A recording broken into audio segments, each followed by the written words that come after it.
نحمده ونستعينه ونستغفره ونعوذ بالله من شرور انفسنا ومن سيئات اعمالنا من يهده الله فلا مضل له ومن يضلل فلا هادي له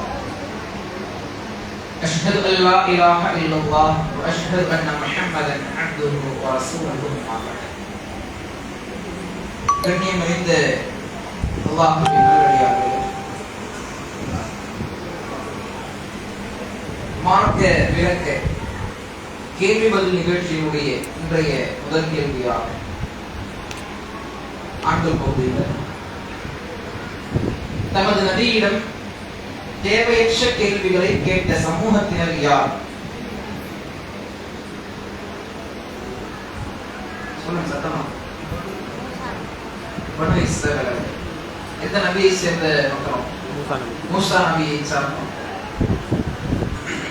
என்ன கேள்விகள் கேட்டாங்க?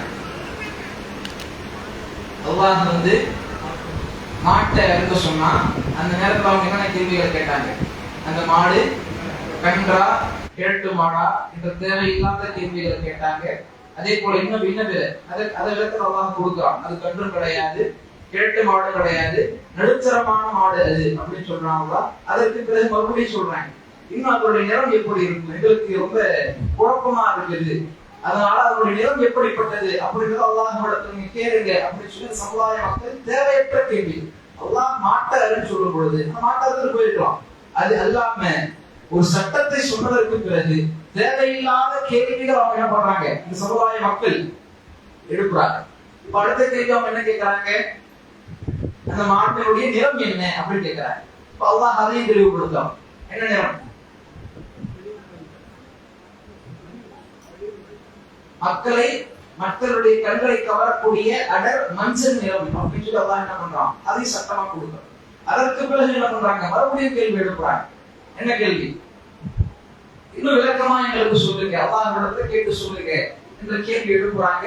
அதற்கு பிறகு அல்லாஹ் என்ன பண்றான், அந்த மாடானது உழுவதற்கு பயன்படுத்தாத பழக்கப்படாத மாடு, அதன் மேல எந்த ஒரு தழும்பும் இருக்காது, எந்தவித குறையும் அற்ற ஒரு மாடு என்று அந்த சமுதாய மக்கள் என்ன பண்ணிக்கிட்டாங்க, அவர்களுக்கு அவர்களே கடினத்தை ஏற்படுத்தி கொண்டார்கள்.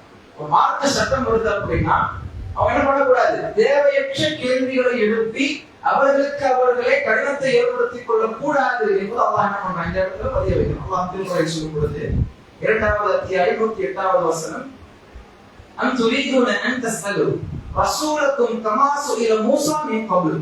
இதற்கு முன்னர் மூஸாவிடம் அச்சமுதாய மக்கள் கேட்ட தேவையற்ற கேள்விகளை போன்று நீங்களும் கேட்க விரும்புகிறீர்களா? அல்லாஹ் இந்த சமுதாயத்தை பார்த்து அல்லாஹ் கேட்கிறான். சஹாபாக்களை பார்த்து அல்லாஹ் கேட்கிறான்.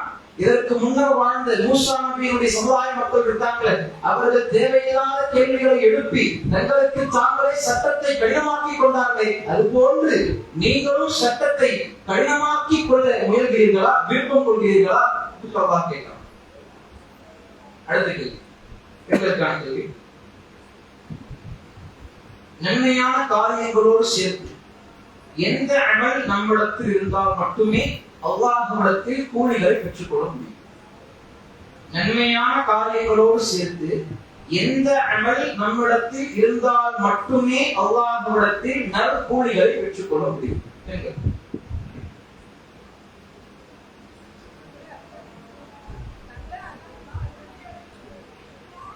அர்ப்பணிக்கிறது நன்மையான காரியங்கள் அடங்கிடும். இந்த இடத்துல அல்லாஹ் நன்மையான காரியங்கள் அப்படின்னு சொல்லி எல்லா அமல்களையும் ஒரு கட்டத்துல அடங்கிட்டான். மற்றொரு கட்டத்துல ஒரே ஒரு அமலை சுட்டி காட்டுறான். இந்த ஒரு அமல் உங்களிடத்துல கண்டிப்பா இருக்கணும்.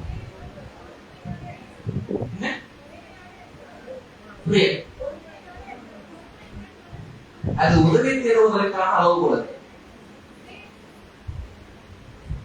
யாரோ சரியா சொன்னாங்க, ஒரு பொறுமை. அதாவது இதற்கான சரியான பதில் என்ன அப்படின்னா, தொழுகை என்ற அமல். நம்ம இடத்துல எவ்வளவு அமல்கள் இருந்தாலுமே தொழுகை என்ற அமல் யாரிடத்தில் இல்லையோ அவர்களுக்கு அல்லாஹ்விடத்தில் நற்கூலி கிடையாது. நம்ம ஹஜ் செஞ்சிருக்கலாம், உம்ராக்களை பலவற்றை முடித்திருக்கலாம், தான தர்மங்களை வாரி இறைத்திருக்கலாம், எவ்வளவு அமல்களை நாம் செய்தாலும் கூட நம்மிடத்தில் அல்லாஹ்வின்பால் பணியக்கூடிய அந்த தொழுகை என்ற அமல் நம்மிடத்தில் இல்லை என்றால் அல்லாஹ்விடத்தில் நற்கூலிகளை பெற்றுக் கொள்ள முடியாது. அல்லாஹ் திருமறை சொல்லும் பொழுது பலாமன் அஸ்லம வஜ்ஹஹு லில்லாஹி வஹுவ முஹ்ஸினுன் ஃபலஹு அஜ்ருஹு இன்த ரப்பிஹ். அவ்வாறுல யார் நன்மை செய்து தமது முகத்தை அல்லாஹ்வுக்கு பணிய செய்கிறார்களோ அவருக்கு தமது இறைவனிடம் நற்கூலி உண்டு, அவர்களுக்கு எந்த பயமும் இல்லை. வலா ஹௌஃபுன் அலைஹிம் வலா ஹும் யஹ்சனூன். அவர்களுக்கு எந்த பயமும் இல்லை, அவர்கள் கவலைப்படவும் வேண்டியதில்லை. அல்லாஹ் திருமறையில ரொம்ப சுருக்கமாக ரொம்ப தெளிவாக அல்லாஹ் சொல்லிட்டான். உங்களிடத்துல எவ்வளவு நன்மைகள் இருந்தாலும் கூட அல்லாஹ்வின்பால் பணியக்கூடிய அந்த தொழுகை என்ற அமல் உங்களிடத்தில் இல்லை என்றால், கடமையான வணக்கத்தை நிறைவேற்றாத மனிதர்களாக வாழ்ந்தால், எவ்வளவு நன்மைகளை நாம் செய்து குவித்தாலும் கூட அல்லாஹ்விடத்தில் கூலிகள் கிடைக்காது. சுபஹ் தொழுகையில் அலட்சியமாக இருக்கும் அப்படின்னா, நாள் முழுக்க தான் தர்மங்கள் கொடுக்கிறேன், நாள் முழுக்க திக்ர்ல ஈடுபடுங்க, நாள் முழுக்க குர்ஆன் எடுத்து ஓதுங்க, அல்லாஹ்விடத்தில் கூலி கிடைக்காது. ஏன் கூலி கிடைக்காது? சுபஹ் தொழுகையை மறந்து ஓடி போயிருந்தான்.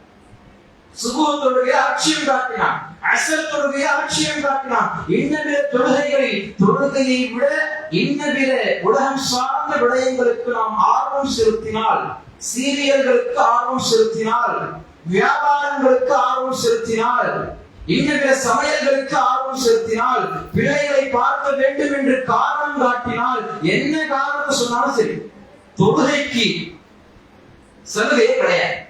இன்னபிற அமல்களுக்கு சலுகை இருக்கு.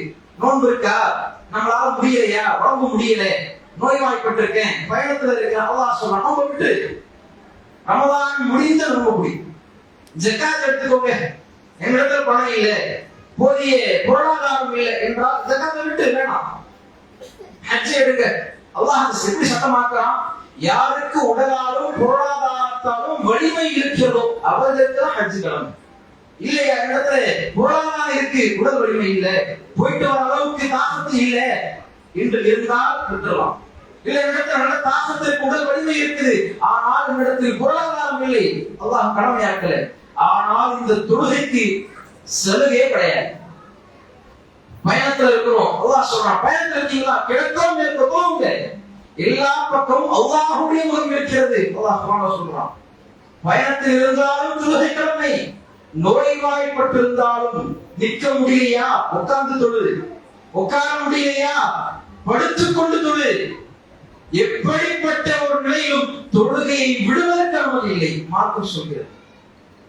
இவ்வளவு முக்கியமான ஒரு அமல் இந்த தொழுகை. அல்லாஹ்வுடைய தூதர் சொன்னார்களே, நாளைய மறுமையில் உங்களுடைய நிலை சுவனமா நரகமா என்பதை தீர்மானிக்கக்கூடிய அமல் எது? இந்த தொழுகை.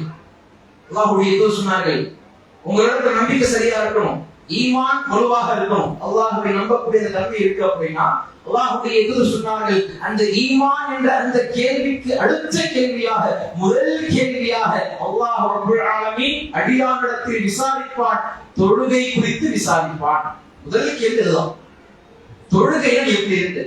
நம்ம எவ்வளவு தான தர்மங்களை கொடுத்து குவித்திருந்தாலும் அல்லாஹ் அடுத்ததாக வருவோம். தான தர்மங்களை சரியா இருந்தியா, பொருளாதாரத்தை மக்களுக்கு உதவியாக பயன்படுத்துறியா, இந்த கேள்விகள் தான் உண்டு. முதல் கேள்வி என்ன? தொழுகையில் நீ எவ்வாறு இருந்தாய்? அல்லாஹ்வுடைய தூதர் சொன்னார்கள், யாருக்கு அந்த கேள்வி இலகுவாக அமைகிறதோ, தொழுகையில பெர்ஃபெக்ட்டா இருந்தேன், எப்படிப்பட்ட சூழ்நிலையிலும் தொழுகையா விடல என்று யாரால் பதிலளிக்க முடியுமோ அவர்களுடைய மறுமை வாழ்க்கை செம்மையானதாக இருக்கும், திருப்தியானதாக இருக்கும். இல்ல, நான் தொழுகையில இம்பெர்ஃபெக்ட்டா இருந்தேன், என்னிடத்துல சரியான முறையில் தொழுகை பேணுதல் இல்ல, இன்னபிற அமல்கள் இருந்தது, ஹஜ்ஜ செஞ்சிருந்தேன், உம்ராக்கள் செஞ்சிருந்தேன், மற்றவர்களுக்கு உதவி புரிந்தேன், தான தர்மங்களை வழங்கினேன், ஆனால் தொழுகையில் மட்டும் லட்சியம் பார்த்தேன் என்றாலும் அல்லாஹ்வுடைய தூதர் சொன்னார்கள், யாருக்கு தொழுகையினுடைய கேள்வி பாரமாக கடினமாக அமைந்து விடுகிறதோ அந்த அடியானுடைய அடுத்தடுத்த கேள்விகள் அல்லாஹ் என்ன பண்ணுவான்? கடினமாக அமைத்து விடுவான். எவ்வளவு தான தர்மங்கள் கொடுத்தா அல்லாஹ் என்ன பண்ணுவான்? கிரிட்டிக்கலா கொஸ்டின் கேட்பான். அல்லாஹ் கடினமாக அந்த கேள்விகளை அமைப்பான். அல்லாஹ்வுடைய தூதர் சொன்னார்கள், அந்த அடியானுடைய அடுத்தடுத்த கேள்விகள் இன்னும் கடினமாக்கப்படும். அவன் நரகத்திற்குரிய அடியானாக மாறுவான். நம்முடைய மறுமையை தீர்மானிக்கக்கூடிய மிக முக்கியமான ஒரு அமல் இந்த தொழுகை. அல்லாஹ்வுடைய தூதர் காலத்துல சஹாபாக்கள் சொல்றாங்க பாருங்க, நாங்கள் நயவஞ்சகர்களையும் முக்மீன்களையும் எப்படி தெரியுமா வேறுபடுத்தி காட்டுவோம்? நாம் அறிந்து கொள்வோம் யார் நயவஞ்சகர்கள், யார் முக்மீன்கள். யார் தொழுகையில் பேணுதல் இல்லாமல் இருக்கிறார்களோ அவர்கள் நயவஞ்சகர்கள் என்றும், யார் தொழுகையில் பேணுதலாக இருக்கிறார்களோ அவர்கள் முக்மீன்கள் என்றும் நாம் அடையாளம் கண்டு கொள்வோம். சஹாபாக்கள் சொல்றாங்க. அவன் தொழுகையினுடைய பேணுதல் இல்லை என்று சொன்னால் இஸ்லாத்தினுடைய பார்வையில் அவர்கள் நயவஞ்சகர்களாக பார்க்கப்பட்டார்கள் என்று நாம் அறிஞ்சோம். சரி, அடுத்து ஆண்களுக்கான கேட்டோம். அடுத்த கேள்வி ஆண்களுக்கான. பெரும் அநியாயக்காரன் யார்? அல்லாஹ் திருமறையில இப்பதான் பெரிய அநியாயக்காரன் அப்படின்னு சொல்றோம். படித்த பகுதியில் தான் கேட்கிறோம். ரொம்ப சிரமப்படையில இந்த கேள்வி பதில் நிகழ்ச்சியினுடைய நோக்கம் என்ன அப்படின்னா, அதை வந்து நம்ம சொல்லிக்கிறோம். ஒரு பகுதியை நம்ம கொடுக்கிறோம் அப்படின் பொழுது கேள்வி கேட்பாங்க, அதற்கு நம்ம பதில தயார்படுத்தணும் அப்படின்ற அந்த நோக்கத்தில் படிக்கணும். நல்ல ஆழமா அதனுடைய கருத்தாக்கங்களை புரிந்து கொள்ள வேண்டும் அப்படின்றதுக்காக தான் இந்த கேள்வி பதில் நிகழ்ச்சி. அதனால கொஞ்சம் படிக்கும் பொழுது கொஞ்சம் நல்லா தெளிவா ஆழமா படிக்கணும். பெரும் அநியாயக்காரன் யார்?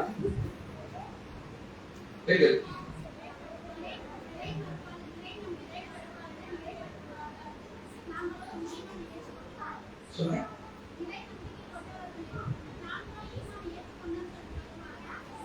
அவங்க குழப்பவாதி.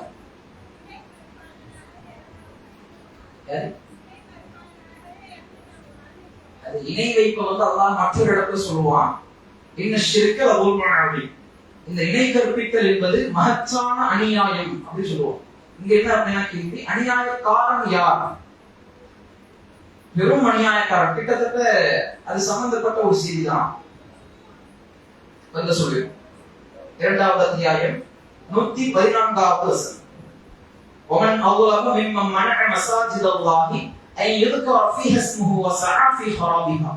அல்லாஹ்வுடைய பள்ளிவாசல்களில் அவனது பெயர் கூறப்படுவதை, நினைவு கூறப்படுவதை தடுத்து அவற்றை பாழாக்க முயற்சிக்கிறானே அவனை விட மிக பெரும் அநியாயக்காரன் யார்? அல்லாஹ் கேள்வியிருப்பான்.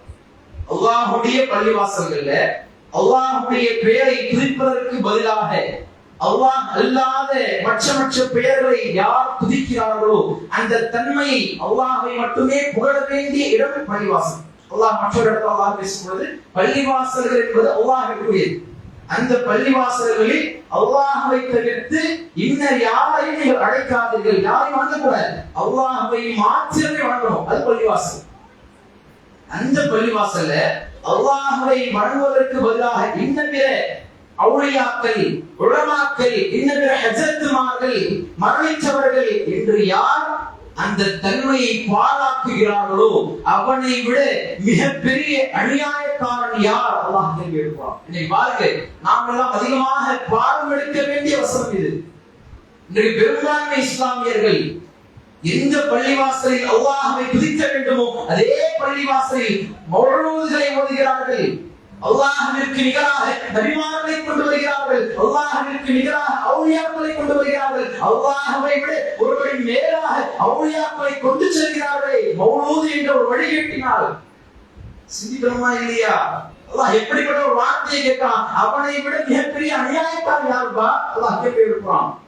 அல்லாஹ்வுடைய பள்ளிவாசல், அல்லாஹ்வுடைய ஆற்றல்களை துதிக்க வேண்டிய பள்ளிவாசல்கள், அல்லாஹ்விற்கே தன்னுடைய வணக்கத்தை உரித்தாக்க வேண்டிய பள்ளிவாசல்கள். ஆனால் அதே பள்ளிவாசலில் அல்லாஹ்விற்கு இணை கற்பிக்கக்கூடிய காரியங்களை சர்வ சாதாரணமாக செய்கிறார்களே. சிந்திக்கணும். என்னுடைய அன்பு சொந்தங்களுக்கு நான் சொல்லிக் கொள்கிறேன், அக்கறையும் பேர சொல்றோம், இது போன்ற அல்லாஹ்விற்கு இணை கற்பிக்கக்கூடிய காரியங்களை விட்டுவிடுங்கள். அல்லாஹ்விற்கு மாத்திரமே தன்னுடைய வணக்கங்களை உரித்தாக்கி நாளை வறுமையில் அல்லாஹ்விடத்தில் சூழத்தை பெற வேண்டும். அடுத்த கேள்வி ஆண்களுக்கான கேள்வி. வேதத்தை நம்புவதின் அளவுகோல் என்ன? வேதத்தை நான் நம்புறேன், அதுக்கு என்ன அளவு?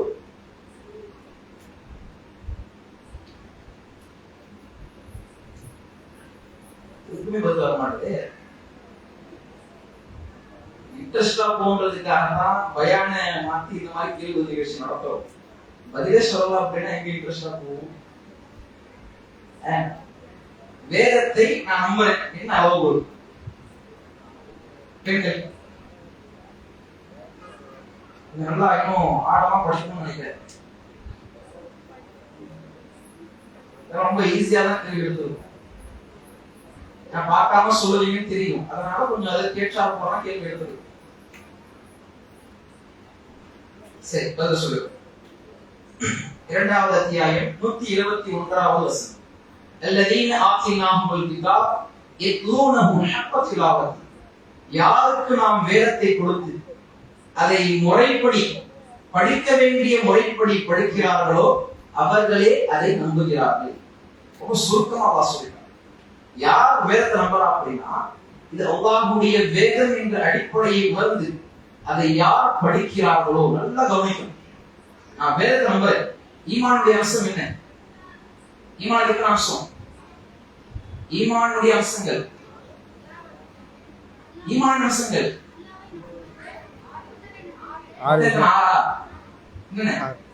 அல்லாஹ்வை நம்புதல், மலக்குமார்களை நம்புதல், வேதங்களை நம்புதல், தூதர்களை நம்புதல், மறுமை நாளை நம்புதல், விதியை நம்புதல். 4வது என்ன சொன்னீங்க அம்சம்? வேதங்களை நம்புதல். வேதத்தை யார் நம்புகிறார்களோ அவர்கள்தான் ஈமான் கொண்டவர்கள். வேதத்தை நம்புதல் என்ற பண்பு யாரிடத்தில் இல்லையோ, அந்த நம்பிக்கை யாரிடத்தில் இல்லையோ அவர்கள் ஈமான் கொண்டவர்கள் கிடையாது. ஈமான் கொண்டவர்களுக்கு தான் மறுபடியும் சொல்றோம், அப்படிதானே? யாரிடத்துல ஈமான் இல்லையோ அல்லாஹ் சொல்ல கிடையாது. இது அடிப்படை.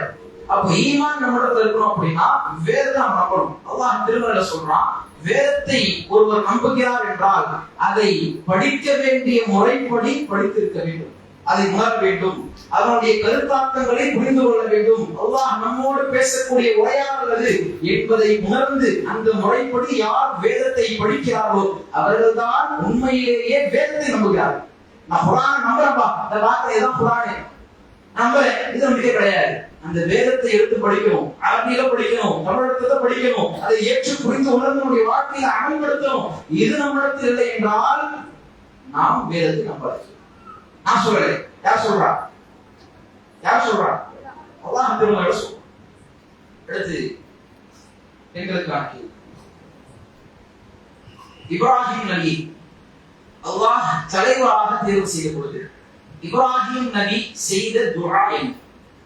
இப்ராஹிம் நபியை அல்லாஹ் தலைவராக தேர்வு செய்தார், அழகிய முன்மாதிரியாக அல்லாஹ் தேர்வு செய்தார். செய்ததற்கு பிறகு இப்ராஹிம் நபி என்ன துஆ செஞ்சாங்க? அல்லாஹ்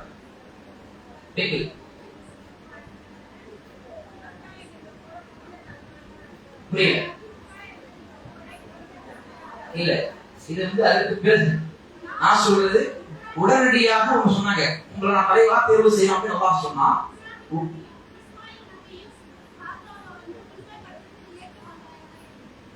அது அல்லாஹ் கஅபாவை புனர்நிர்மாணம் செய்யுங்க அப்படின்னு சொல்லும் பொழுது அந்த துஆவை கேட்டாங்க. இந்த இடத்துல என்ன சரியானது? அதாவது அல்லாஹ் ஒரு கண்ணியத்தை கொடுக்கிறான். யாருக்கு? இப்ராஹிம் நபிக்கு. உங்களை நான் தலைவராக தேர்வு செய்கிறேன், அழகிய முன்மாதிரியாக நான் உங்களை தேர்வு செய்கிறேன். அல்லாஹ் சொல்றான். உடனடியாக ஒரு தந்தையாக, ஒரு தலைவராக அடுத்த கட்டமாக அல்லாஹ்விடத்தில் பிரார்த்தனை செய்கிறார்கள். இந்த கண்ணியம் எனக்கு மட்டும் வேணாம், என்னோடு சேர்த்து என்னுடைய வழிச்சோன்றல்களுக்கும் இந்த கண்ணியத்தை கொடுக்கும். எனக்கு எப்படி தலைவர் என்ற அந்த அந்தஸ்தை கொடுத்தியோ, நபி என்ற அந்தஸ்தை கொடுத்தியோ, அழகிய முன்மாதிரி என்ற அந்தஸ்தை கொடுத்தியோ, அதே போன்று என்னுடைய வழிச்சோன்றர்கள் இருக்காங்களே, என்னுடைய பிள்ளை, என்னுடைய பிள்ளையுடைய பிள்ளை, அடுத்து அவனுடைய பிள்ளை என்று அடுத்தடுத்து வாரிசுகளாக வராங்களே, அவர்களுக்கும் அந்த கண்ணியத்தை கொடு, தலைவராக தேர்வு செய் என்ற ஆர்வம் இப்ராஹிம் நபியிடத்தில் இருந்துச்சு. இன்றைக்கு அதிகமான முஸ்லிம்களிடத்தில் இல்லாத ஒரு ஆர்வம். நாம் சரியா இருக்கிறோம், நாம் தொழுகையில சரியா இருக்கோம், ஈமான்ல உறுதியாக இருக்கிறோம், இன்னொரு அமல்கள் உறுதியாக இருக்கிறோம், ஆனால் நம்முடைய பிள்ளை எப்படி இருக்கிறோம், நம்முடைய பிள்ளை நாம் எப்படி இருக்கிறோம், இஸ்லாத்தை சரியாக உணர்ந்து இருக்கிறோமோ அதே போன்று நம்முடைய பிள்ளை இருக்கானா? அல்லாஹ்விடத்தில் துஆ செய்கிறோமா? மரியம் அலைஹிஸ்ஸலாம் அவர்களுடைய தாய் துஆ செஞ்சாங்க. யாருடைய மனைவி? மரியம் அலைஹிஸ்ஸலாம் அவர்களுடைய தாய் யாருடைய மனைவி? இப்ராஹிம். இம்ரான் என்ற நல்லடியாருடைய மனைவி. அவங்க துஆ செஞ்சாங்க. எப்படி துஆ செஞ்சாங்க? கர்ப்பிணியாக இருக்கிறாங்க. பிள்ளை ஆண் பிள்ளையா பெண் பிள்ளையா என்பதை அறியாத நேரத்தில் அல்லாஹ்விடத்தில் பிரார்த்தனை செஞ்சாங்க. என்னுடைய பிள்ளை உனக்காக அர்ப்பணம் செய்யக்கூடிய பிள்ளையாக இருக்க வேண்டும். அல்லாஹ்விடத்தில் துஆ செஞ்சாங்க. சுப்ஹானல்லாஹ். பாருங்க, பிள்ளை பிறக்கல, பிறப்பதற்கு முன்பாக அல்லாஹ்விடத்தில் ஒரு கோரிக்கை வைக்கிறாங்க. என்னுடைய பிள்ளை சாலிஹான பிள்ளையாக இருக்கணும். என்னுடைய பிள்ளை இஸ்லாத்திற்காக அர்ப்பணம் செய்யக்கூடிய பிள்ளையாக இருக்கணும். உலகம் சார்ந்த விஷயங்களுக்கு மாற்றம் அல்லாமல் மறுமைக்கான ஏற்பாடுகளை சரியான முறைப்படி செய்யக்கூடிய பிள்ளையாக இருக்கணும். இன்னைக்கு பெற்றோர்கள் துஆ செய்கிறோமா? அதற்கான முயற்சிகளை செய்கிறோமா? பெரும்பான்மையான பெற்றோர்கள் பின்னடைகிறது. இன்ஷா அல்லாஹ் மாத்திக்கலாம்.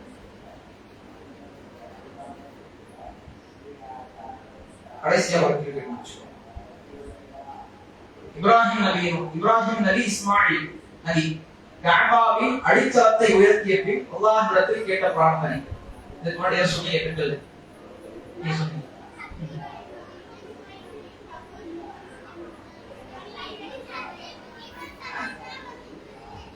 அடுத்து அந்த ஒரு துஆ. அடுத்ததா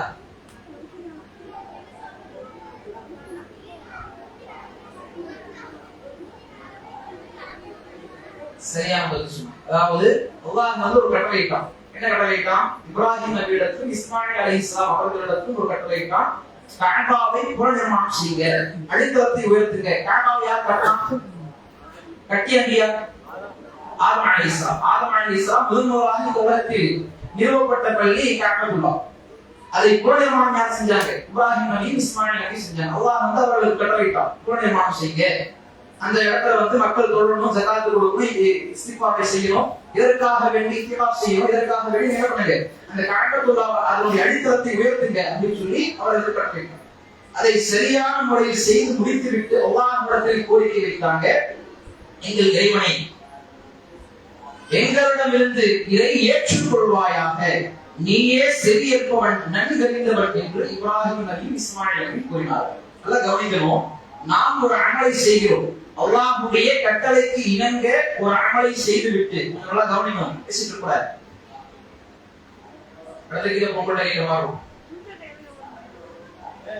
அல்லாஹ்விடத்தில் ஒரு அமலை செய்து முடித்துவிட்டு அல்லாஹ்விடத்தில் துஆ கேட்கிறாங்க. நான் இந்த அமலை செய்து முடித்து விட்டேன், இதை நன்மையாக எனக்கு கொடுக்கணும். நன்மைக்காக வேண்டி தான் செய்கிறோம், தொழுகிறோம், நன்மைக்காக வேண்டி தொழுகிறோம், நோன்பு பிடிக்கிறோம், நன்மைக்காக வேண்டி பிடிக்கிறோம். அதை முடிக்கக்கூடிய நேரத்தில் அல்லாஹ்விடத்தில் துஆ கேட்கணும். உனக்காக வேண்டி இந்த அமலை நான் செய்கிறேன், மறுமையில் நன்மைக்காக வேண்டி இந்த அமலை நான் செய்கிறேன், மறுமையில எனக்கு கூலியை கொடு. இப்ராஹிம் நபியுடைய பிரார்த்தனை. அதே போல நம்முடைய வாழ்க்கையில் நாம் செய்யக்கூடிய பிரார்த்தனைகளை வெளி சேர்க்கணும். நாம் அல்லாஹ்விற்காக நன்மை செய்ய, அதை கூலியாக மறுமையில் எனக்கு கொடுக்கணும். அல்லாஹ்விடத்தில் கோரிக்கை. அதே போல அடுத்ததாக அந்த இரண்டு நபிமார்கள் கேட்கிறாங்க, ரப்பனா வஜஅல்னா முஸ்லிமீன லக வ மின் துர்ரியத்தினா உம்மத்தன் முஸ்லிமத்தன் லக. எங்கள் இறைவா, எங்கள் இருவரையும் உனக்கு கட்டுப்படுவோராகவும் என்னுடைய வழித்தோன்றல்களையும் உனக்கு கட்டுப்பட்டு நடக்கும் சமுதாயமாகவும் ஆக்குவாயாக. ரொம்ப அழகிய ஒரு துஆ. அல்லாஹ்வுடைய கட்டளையை ஏற்று கட்டுப்பட்டு நடக்கிறாங்க, அந்த பணியை செய்யறாங்க. செய்து முடித்து விட்டு சொல்றாங்க, என்னுடைய மரணம் வரையிலும் இந்த கட்டுப்படுதல் இருக்கணும். அடுத்த அல்லாஹ்விடத்தில் கோரிக்கை வைக்கிறாங்க, என்னிடத்தில் இருக்கக்கூடிய இதே கட்டுப்படுதல், அல்லாஹ்விற்கு கட்டுப்படக்கூடிய இந்த தன்மை என்னுடைய வழித்தோன்றலுக்கு முடியும். அல்லாஹ்விடத்தில் பிரார்த்தனை. இந்த பிரார்த்தனை நாம் நம்முடைய வாழ்க்கையில் செய்யும். இன்ஷா அல்லாஹ்.